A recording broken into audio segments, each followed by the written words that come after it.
जय श्री राधे श्याम। आज हम कार्तिक शुक्ला हरि प्रबोधनी एकादशी, जिसे देव उठनी एकादशी भी कहते हैं, इसकी कथा कहेंगे। ब्रह्मा जी बोले, हे मुनिश्रेष्ठ, अब पापों को हरने वाली, पुण्य और मुक्ति देने वाली एकादशी का महत्व है, सुनिए। पृथ्वी पर गंगा की महत्ता और समुद्रों तथा तीर्थों का प्रभाव तभी तक है जब तक कार्तिक मास की देव प्रबोधनी एकादशी तिथि नहीं आती। मनुष्य को जो फल 1000 अश्वमेध और 100 राजसूय यज्ञों से मिलता है, वही देव प्रबोधनी एकादशी के व्रत से मिलता है। तब नारद जी ने पूछा कि हे पिता, एक समय भोजन करने, रात्रि को भोजन करने तथा सारे दिन उपवास करने से क्या फल मिलता है, सो आप विस्तार पूर्वक मुझसे समझाइए।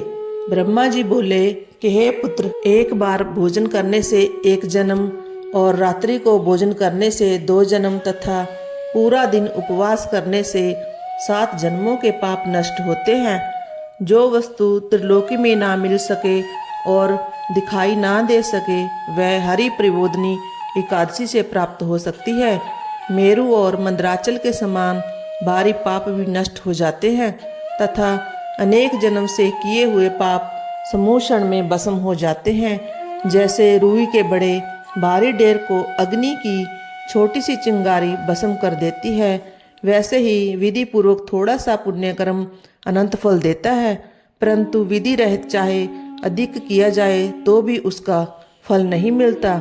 संध्या ना करने वाले, नास्तिक, वेद निंदक, धर्मशास्त्र को दूषित करने वाले, मूर्ख, दूसरे की स्त्री का अपहरण करने वाले, पाप कर्मों में सदैव लगे रहने वाले, धोखा देने वाले, ब्राह्मण अथवा शूद्र पर स्त्री गमन करने वाले तथा ब्राह्मणी से भोग करने वाले, ये सब चंडाल के समान हैं।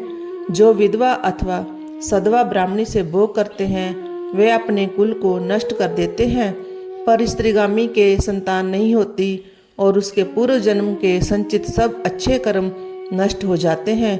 जो गुरु और ब्राह्मणों से अहंकार युक्त बात करता है, वह भी धन और संतान से हीन होता है। भ्रष्टाचार करने वाला, चंडाली से भोग करने वाला, दुष्ट की सेवा करने वाला और जो नीच मनुष्य की सेवा करता है, वह संगति करता है, वह सब पाप हरि प्रबोधनी के व्रत से नष्ट हो जाते हैं। जो मनुष्य अपने अपने मन में हरि प्रबोधनी एकादशी के व्रत को करने का संकल्प मात्र करते हैं, उनके 100 जन्मों के पाप नष्ट हो जाते हैं। और जो रात्रि को जागरण करते हैं, उनकी आने वाली 10,000 पीढ़ियाँ स्वर्ग में जाती हैं। नरक के दुखों से छूटकर प्रसन्नता के साथ सुसज्जित होकर वह विष्णु लोक को जाते हैं। ब्रह्म हत्या आदि महान पाप भी इस व्रत के प्रभाव से नष्ट हो जाते हैं। जो फल समस्त तीर्थों में स्नान करने से, गौ, स्वर्ण और भूमि का दान करने से होता है, वही फल इस एकादशी की रात्रि को जागरण करने से मिलता है। हे मुनि, इस संसार में उसी मनुष्य का जन्म सफल है जिसने हरि प्रबोधनी एकादशी का व्रत किया है। इस संसार में जितने भी तीर्थ हैं, उन सब के स्नान दान आदि का फल इस व्रत से मिलता है। अतः और सब कर्मों को त्याग कर भगवान के प्रसन्नार्थ कार्तिक शुक्ला हरि प्रबोधनी का व्रत करना चाहिए। वही ज्ञानी, तपस्वी तथा जितेंद्रिय है और उसी को भोग तथा मोक्ष प्राप्त होता है, जिसने हरि प्रबोधनी एकादशी का व्रत किया है। यह विष्णु को अत्यंत प्रिय, मोक्ष के द्वार को बताने वाली तथा उसके तत्व का ज्ञान देने वाली है।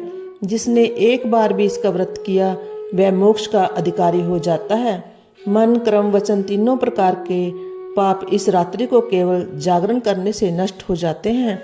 हरि प्रबोधनी के दिन जो भगवान विष्णु के प्रसन्नार्थ स्नान, दान, तप व यज्ञ आदि करते हैं, वे अक्षय पुण्य को प्राप्त होते हैं। हरि प्रबोधनी एकादशी के दिन व्रत करने से मनुष्य के बाल, यौवन और वृद्धावस्था में किए गए समस्त पाप नष्ट हो जाते हैं। इस एकादशी को रात्रि में जागरण का फल चंद्र सूर्य ग्रहण के समय स्नान करने से 1000 गुना अधिक होता है। अन्य कोई भी पुण्य इसके सामने व्यर्थ है। जो मनुष्य हरि प्रबोधनी का व्रत नहीं करते, उनके सब पुण्य व्यर्थ हैं। अतः हे नारद, तुमको भी विधि पूर्वक जतन के साथ इस व्रत को करना चाहिए। जो कार्तिक मास में धर्मपरायण होकर अन्न नहीं खाते हैं उन्हें चंद्रायण व्रत का फल प्राप्त होता है। कार्तिक मास में भगवान दान आदि से इतने प्रसन्न नहीं होते जितने के शास्त्रों की कथाओं के सुनने से होते हैं। कार्तिक मास में जो भगवान विष्णु की कथा का एक या आधा श्लोक भी पढ़ते, सुनते या सुनाते हैं उनको 100 गायों के दान का फल मिलता है। अतः अन्य सब कर्मों को छोड़कर कार्तिक मास में मेरे सन्मुख बैठकर मेरी कथा पढ़नी या सुननी चाहिए। जो कल्याण के लिए कार्तिक मास में हरि कथा कहते हैं वह सारे कुटुंब का क्षण मात्र में उद्धार कर देते हैं। शास्त्रों की कथा कहने और सुनने से 10,000 यज्ञों का फल मिलता है, साथ ही उनके सब पाप भस्म हो जाते हैं। जो नियम पूर्वक हरि कथा सुनते हैं वे 1000 गौदान का फल पाते हैं। विष्णु के जागने के दिन जो भगवान की कथा सुनते हैं वह 7 द्वीपों समेत पृथ्वी के दान करने का फल पाते हैं। जो मनुष्य भगवान की कथा को सुनकर वाचक को अपनी समर्था के अनुसार दक्षिणा देते हैं उनको सनातन लोक मिलता है। ब्रह्मा जी की यह बात सुनकर नारद मुनि ने कहा कि भगवान एकादशी के व्रत की क्या विधि और कैसा व्रत करने से क्या फल मिलता है वह भी विस्तार पूर्वक समझाकर कहिए। नारद मुनि की बात सुनकर ब्रह्मा जी कहने लगे कि ब्रह्म मुहूर्त में जब 2 घड़ी रात्रि रह जाए तब उठकर शौच आदि से निवृत्त होकर दंत दावन आदि करें। उसके बाद नदी, तालाब, कुआं, बावड़ी या घर में ही जैसा संभव हो स्नान आदि करें। फिर भगवान की पूजा करके तथा कथा सुने और फिर व्रत का नियम ग्रहण करना चाहिए। उस समय भगवान से विनय करें कि हे भगवान, आज मैं निराहार रहकर व्रत करूंगा, आप मेरी रक्षा कीजिए। दूसरे दिन द्वादशी को भोजन करूंगा। तत्पश्चात भक्ति भाव से व्रत करें तथा रात्रि को भगवान के आगे नृत्य, गीत आदि करना चाहिए।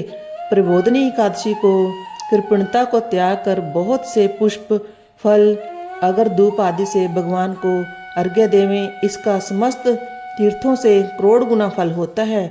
जो मनुष्य अगस्त्य के पुष्प से भगवान का पूजन करते हैं उनके आगे इंद्र भी हाथ जोड़ता है।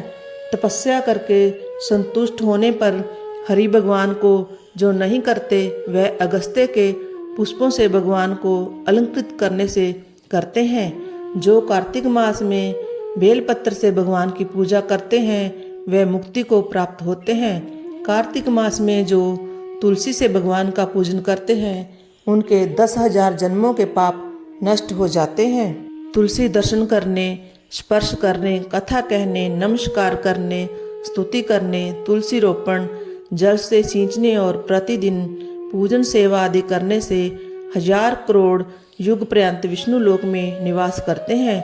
जो तुलसी का पेड़ लगाते हैं उनके कुटुंब में उत्पन्न होने वाले प्रलय काल तक विष्णु लोक में निवास करते हैं। हे मुनि, रोपी हुई तुलसी जितनी जड़ों का विस्तार करती है उतने ही 1000 युग पर्यंत तुलसी रोपण करने वाले के सुकृत का विस्तार होता है। जिस प्रकार की रोपण की हुई तुलसी की जितनी शाखा प्रशाखा, बीज और फल पृथ्वी पर बढ़ते हैं उसके उतने ही कुल जो बीत गए हैं तथा होंगे 2000 कल्प तक विष्णु लोक में निवास करते हैं। जो कदम के पुष्पों से हरि का पूजन करते हैं वे भी कभी यमराज को नहीं देखते। जो गुलाब के पुष्पों से भगवान का पूजन करते हैं उन्हें मुक्ति मिलती है।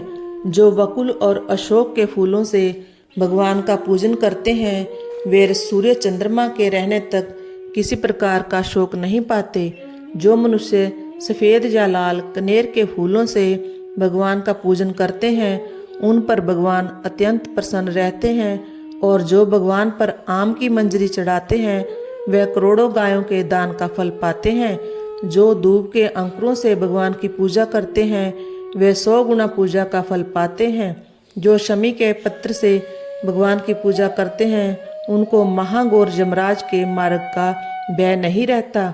जो भगवान का चंपा के फूलों से पूजन करते हैं वे मनुष्य फिर संसार में नहीं आते। जो मनुष्य केतकी का पुष्प भगवान पर चढ़ाते हैं उनके करोड़ों जन्म के पाप नष्ट हो जाते हैं। जो पीले रक्त वर्ण के कमल के पुष्पों से भगवान का पूजन करते हैं उनके श्वेत दीप में स्थान मिलता है। इस प्रकार रात्रि को भगवान का पूजन कर प्रातःकाल होने पर उठकर नदी पर जाएं और वहां स्नान जाप तथा प्रातःकाल के कर्म करके घर पर आकर विधि पूर्वक भगवान केशव का पूजन करें। व्रत की समाप्ति पर विद्वान ब्राह्मणों को भोजन कराएं और दक्षिणा देकर क्षमा याचना करें। इसके पश्चात भोजन गाएं और दक्षिणा देकर गुरु का पूजन करें। ब्राह्मणों को दक्षिणा देवें और जो चीज़ व्रत के आरंभ में छोड़ने का निश्चय किया था वह ब्राह्मणों को दें। हे राजन, रात्रि में भोजन करने वाला मनुष्य ब्राह्मणों को भोजन कराए और स्वर्ण सहित बैल का दान करें। जो मनुष्य मांसाहारी नहीं है वह गाय का दान करें। आंवले से स्नान करने वाले मनुष्य को दही और शहद का दान करना चाहिए। जो मनुष्य फलों का त्याग करे वह फल दान करे। तेल छोड़ने पर घृत और घृत छोड़ने पर दूध, अन्न छोड़ने पर चावल का दान किया जाता है। जो भूमि शयन का व्रत लेते हैं उनको शैया दान तथा तुलसी सब सामग्री सहित देनी चाहिए। पत्ते पर भोजन करने वाले को स्वर्ण का पत्ता घृत सहित देना चाहिए। मौन व्रत धारण करने वाले को ब्राह्मण और ब्राह्मणी को घृत तथा मिठाई का भोजन कराना चाहिए। बाल रखने वाले को दर्पण, जूता छोड़ने वाले को एक जोड़ा जूता, लवण त्याग करने वाले को शर्करा दान करनी चाहिए। मंदिर में दीपक जलाने वाले को तथा नियम लेने वाले को व्रत की समाप्ति पर ताम्र अथवा स्वर्ण के पत्र पर घृत और बत्ती रखकर विष्णु भक्त ब्राह्मण को दान देना चाहिए। एकांत व्रत में 8 कलश वस्त्र और स्वर्ण से अलंकृत करके दान करना चाहिए। यदि यह भी न हो सके तो इनके अभाव में ब्राह्मणों का सत्कार सब व्रतों की सिद्धि देने वाला कहा गया है। इस प्रकार ब्राह्मण को प्रणाम करके विदा करें। इसके पश्चात स्वयं भी भोजन करें। जिन वस्तुओं को चातुर्मास में छोड़ा हो उन वस्तुओं की समाप्ति करें अर्थात ग्रहण करने लग जाएं। हे राजन, जो बुद्धिमान इस प्रकार चातुर्मास्य व्रत निर्विघ्न समाप्त करते हैं वे कृतकृत्य हो जाते हैं, फिर उनका जन्म नहीं होता। यदि व्रत भ्रष्ट हो जाए तो व्रत करने वाला अंधा या कोढ़ी हो जाता है। भगवान कृष्ण कहते हैं कि राजन, जो तुमने पूछा वह सब मैंने बतलाया। इस कथा को पढ़ने और सुनने से गौदान का फल प्राप्त होता है। इस प्रकार एकादशी महात्म्य का 24वां अध्याय समाप्त हुआ। जय जय श्री राधे श्याम।